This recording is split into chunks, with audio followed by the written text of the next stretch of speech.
Bonjour et bienvenue sur Salut Canada. Dans cette nouvelle vidéo, je vous reviens avec une autre bonne nouvelle de l'immigration dans la province du Québec. Comme dans la vidéo précédente, je vais vous lire un article qui a été paru dans le journal Le Devoir qui s'intitule « Québec veut stimuler l'immigration temporaire ». Québec presse Ottawa de faire sauter les plafonds de l'immigration temporaire.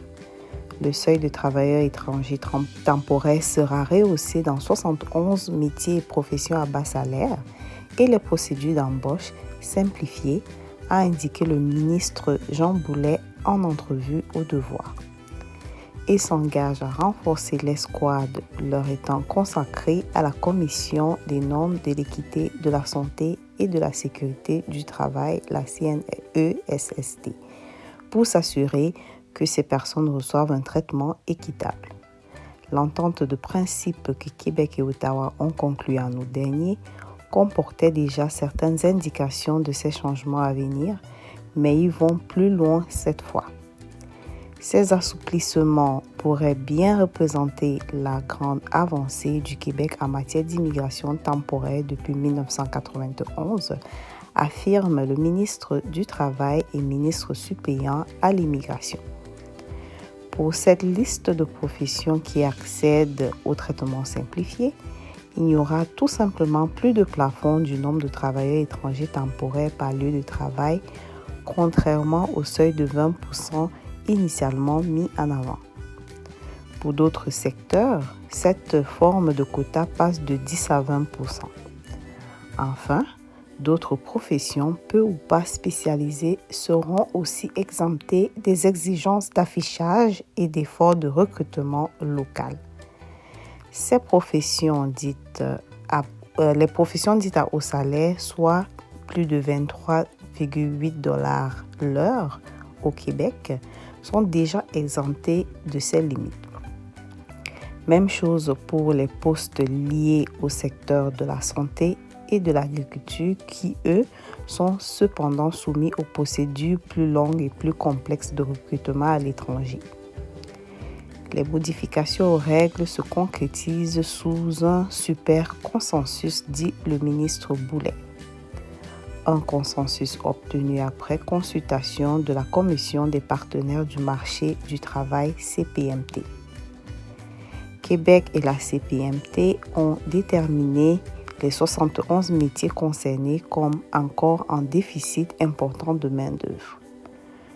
Du nombre figurent les chauffeurs, les manutentionnaires, les opérateurs de machinerie, les bouchers industriels, les manœuvres en foresterie, les préposés à l'entretien, les caissiers dans le commerce de détail ou encore les travailleurs du secteur de l'hébergement, de la restauration et du tourisme, énumère le ministre.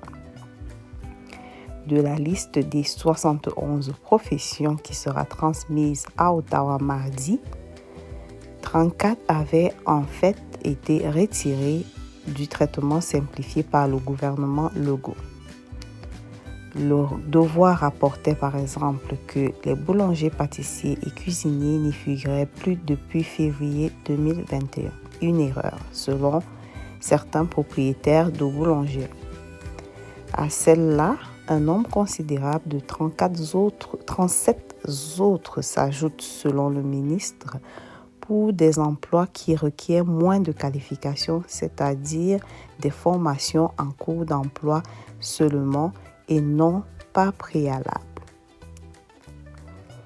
Réclamé avec impatience par le milieu des affaires, ce coup d'accélérateur est d'ailleurs présenté comme l'une des solutions clés pour contrer la pénurie de main-d'œuvre. Pour M. Boulet, c'est l'une des options. Il ne comblera pas l'ensemble de nos besoins, mais il va permettre à nos entreprises d'augmenter substantiellement le nombre d'employés. Ces modifications devraient être en vigueur dans les prochaines semaines, a-t-il assuré, sous forme de projet pilote. Elles le resteront jusqu'en décembre 2023. Alléger les démarches. Pour recruter des travailleurs étrangers temporaires dans des postes à bas salaire, la plupart des employeurs doivent actuellement passer par un processus en plusieurs étapes. Chaque poste doit être affiché à au moins 3 endroits. Puis, suivant les démarches, l'employeur réalise une évaluation de l'impact sur le marché du travail EIMT avant de pouvoir demander des permis de travail. Les documents sont envoyés simultanément aux 2 ordres du gouvernement. Le traitement simplifié permet donc d'éviter ces procédures dont les exigences et les délais sont régulièrement critiqués par les employeurs, en plus d'éliminer le seuil maximal du nombre de travailleurs pour chaque lieu de travail d'une même entreprise. La majorité, soit environ 75 à 80% des travailleurs étrangers temporaires à bas salaire, se trouvent en agriculture au Québec, mais ils ne se qualifient pas pour un traitement simplifié. Un autre assouplissement pourrait toutefois les concerner, soit l'exemption des efforts de recrutement et d'affichage. Le ministre Boulet n'a cependant pas confirmé si c'était le cas, s'engageant plutôt à publier des précisions à cet effet mardi. L'Union des producteurs agricoles UPAR demande depuis plus de 5 ans d'alléger ce processus. Devenu inutile compte tenu du très faible taux de chômage et de la pénurie chronique de main-d'œuvre, écrivait son président Marcel Groslot la semaine dernière.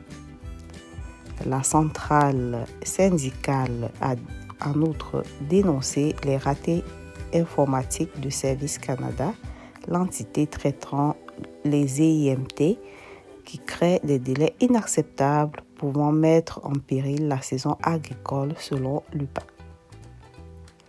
Concilier les enjeux. Les difficultés que connaissent certains travailleurs temporaires sont aussi prises en compte, insiste le ministre, se voulant rassurant. Le nombre de lésions professionnelles par ces catégories de travailleurs a triplé entre 2015 et 2020. Ces travailleurs se retrouveront aussi dans un cul-de-sac administratif entre des entités qui se renvoient la balle sans trouver de solution. J'ai l'intention de faire remonter le nombre d'enquêteurs pour ces travailleurs, s'est avancé Jean Boulet pour s'assurer de bien les traiter. Il ne cache pas son désir de rapatrier entièrement le programme des travailleurs étrangers temporaires, le but ultime des négociations avec Ottawa. J'aimerais que Québec en ait la gestion pleine et entière. Si le seul ordre provincial s'occupait de ce volet d'immigration temporaire, il en coûterait moins cher aux entreprises, croit-il, tout en garantissant plus d'harmonie avec les besoins concrets du marché de l'emploi. Les professions dont il est question dans ces assouplissements sont de niveau C et D, selon la classification nationale des professions, et doivent répondre à des besoins pressants et urgents, poursuit-il. Les pénuries pour ces catégories C et D persistent parfois depuis plusieurs années, voire des décennies en agriculture, mais ces travailleurs ont perdu leur principale voie d'accès à la résidence permanente sous le gouvernement Legault. Les 2 catégories sont en effet maintenant exclues du programme de l'expérience québécoise. Jean Boulet ne rejette pas l'idée de poursuivre une autre discussion sur ces avenues. Le gouvernement a annoncé la semaine dernière une forme de rattrapage des cibles permanentes d'immigration permanente qui avait été revue à la baisse depuis son élection. Quant à instaurer un projet pilote pour les infirmières qui sont en train d'être recrutées à l'étranger, il avance que rien n'est fermé à cet égard.